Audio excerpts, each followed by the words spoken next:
Hi, folks. Welcome to Crisco's Corner. Unfiltered commentary. And that's your truth, the real truth. Please like, share, and subscribe. And as always, thank you for your support.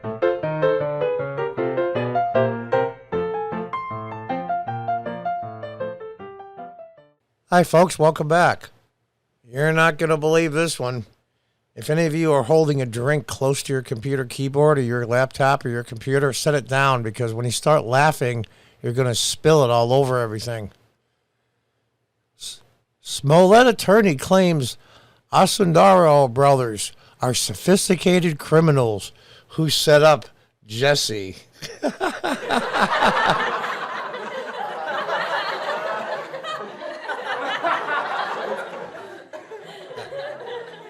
I let the whole laugh track run this time, right to the very end. Normally it's a little shorter than that. The attorney is claiming that the two Nigerian brothers, who were, I guess they were trainers of Smollett, turned on him and set up a sophisticated hoax. At what end? I mean, even crazy people do something for a reason. What was their motive? I don't know. Somebody said during the trial, after the defense attorney spoke, Smollett walked over with a tear in his eye and he kissed his grandmother that was in the front where the audience sits in the trial. Oh, wait a minute. Let me find the right button. Yeah. Look what you're doing to my baby boy. Look how cute he is. You know, normally I wouldn't presume guilt or innocence, but there's so much evidence out there now. I said, well, John, the Rittenhouse case, he looked guiltier than hell, and he was found innocent, and he was innocent. It's not even close. Not even close. First of all, in that case, people died and were hurt badly. Second of all, there isn't anybody on either side of the aisle with 3 brain cells touching that doesn't believe this guy's guilty as hell with the evidence. Even Kamala Harris, who has trouble playing tic-tac-toe with herself, figured it out. Former Empire actor Jesse Smollett, attorney, claimed in his opening statement that his client was a victim of 2 sophisticated criminals. Brothers Mbinalo and Ingo, I'm not even going to try to pronounce any of this, Sundaro, who did not like Smollett and were apparently endeavoring to set him up. For what reason? Just prior to that, Smollett wrote them a check for $3,500. Now, they say it was to help stage the fake hate crime, and I hate that term. And Smollett says it's for training, for the workout. They were like, they train people. And so that was the $3,500 was for that. Smollett was charged with felony disorderly conduct because he allegedly paid the brothers to stage a fake racist and homophobic hate crime. If you're going to go the whole way. And filing a false report, claimed he was attacked on a cold night in Chicago by 2 of former Donald Trump supporters who put a rope around his neck and informed him, this is MAGA country. Downtown Chicago, bitter cold outside, below zero. 2, they just decided to jump him, or they lured him there to fake the hate crime. Now, if Smollett saw them coming and saw they were the Nigerian brothers that he knows, then the jig is up. Let's read on. Smollett trial and opening. Smollett's attorney is telling jury that Smollett is a victim. There we go. The Asundaro brothers are sophisticated criminals who do not like Jesse. Fox News Nation reporter Matt Flynn tweeted. Smollett's attorney argued there was an elephant in this room. Assumptions. Wait a minute. I'm not sure if I should do, let's see, assumptions. I'm making a joke out of this because this is so effing ridiculous, I can't even begin to tell you. Once he was finished speaking, Smollett walked across the room to where his mother was sitting and appeared to wipe a tear from his eye as he reached to hug her. Yeah, it's okay, Mom. Your baby boy's going to be all right. Oh, gosh. You know, the one attorney on Fox was right. They're going to put Smollett on the stand. He says, well, he's an actor. Maybe not a good one, but only in America can he be a Class C or Class D actor and make $30,000 an episode. But I digress. The prosecution's opening statement was focused, Flynn said, in driving home the allegation that Smollett had staged his own fake hate crime. I saw the video with a cop there in Smollett's apartment. There's this little skinny rope around his neck that was supposedly a noose that he left on it. It was basically under his collar, looked like a tie for Pete's sake. He's repeatedly calling Smollett's incident a fake hate crime, really using the word fake a lot in front of the jury. Well, yeah.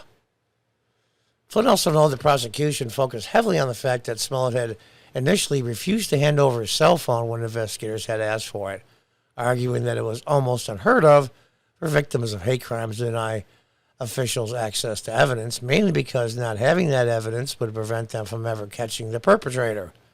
According to the prosecutor, the obvious reason for Smollett's refusal to hand over his phone was he did not want investigators to see that he had contacted one of the brothers. According to former federal prosecutor named Radnami, who is not part of Smollett's case, the prosecution's case is a good one. It's a great one. And you should see the video.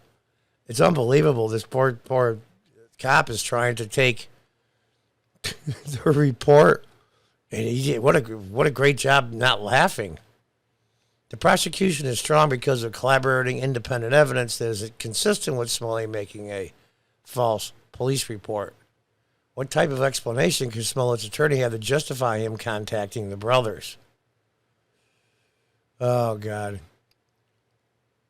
He expects a guilty verdict and thinks Smollett should have someone who doesn't deserve any type of break. Yeah, because it's gone to 2.5 years now. In fact, a legal expert believes the trial only brings more attention to Smollett's misconduct, which the public was starting to forget about since the incident occurred before the pandemic. Brother Smollett, who is black and gay, who cares? Testifies remains an open question. The brothers are expected to testify at trial and repeat what they told police in the past. And Smollett paid them to carry out the attack in order to raise his public profile. Unbelievable. Even in the event, no, see, you talk about two-tier justice system. You talk about injustice. That even in the event of a conviction, she did not expect Smollett to serve prison time. Smollett is facing 6 counts of essentially minor Class 4 felonies that carry a maximum sentence of 3 years in state prison, she said, adding, the judge will consider that Smollett has no history of any arrests nor convictions and thus be likely to be on probationary sentencing. If they do that, he has to reinstate Chicago Police Department for every single dime and all the money it costs for prosecutors and individuals from the district attorneys and the prosecutor's office to do this, including court costs, including what they paid the jury, including what they paid the judge and the stenographer and the security that's there, everything, every freaking dime, or you go to jail. Keeping that in mind, however, that this case got national attention and got stirred a lot of anger that Smollett would stage this kind of grotesque racial attack. As well, the city of Chicago spent a lot of money investigating these false charges. Thus, I would not be surprised if the judge imposed some kind of sentence considering the nation is watching. You know, here's the deal. If he is convicted and he serves a small amount of jail time, there will be 0.0 protests. I say 0.0 because I'm even including a fraction. This guy screwed the pooch. But this is typical. A progressive Democrat Morons. Every time you're caught in a lie, instead of just falling on your sword and say, you know what? All right, that wasn't true. I'm sorry. You double down. And then you double down when you're caught again. And you double down when you're caught again. And you double down when you're caught again. And that's the only defense they know, doubling down every time. And I'll be honest, as far as politics goes, it's worked for them. But I think the time has run out for that kind of nonsense. Do I wish this young man to go to jail? No. But I wish he'd pay a crap load of money that he cost the people of Chicago. That he should apologize to anybody in the Chicago PD, the two brothers, the entire court, the judge, the jury, everything. We'll see if halfway through he pleads guilty, but I can tell you right now he won't. No matter how bad it looks, he'll do what progressives always do. They double down on the lie. Can't knock him for being consistent, can you? Until the next time, goodbye and good luck.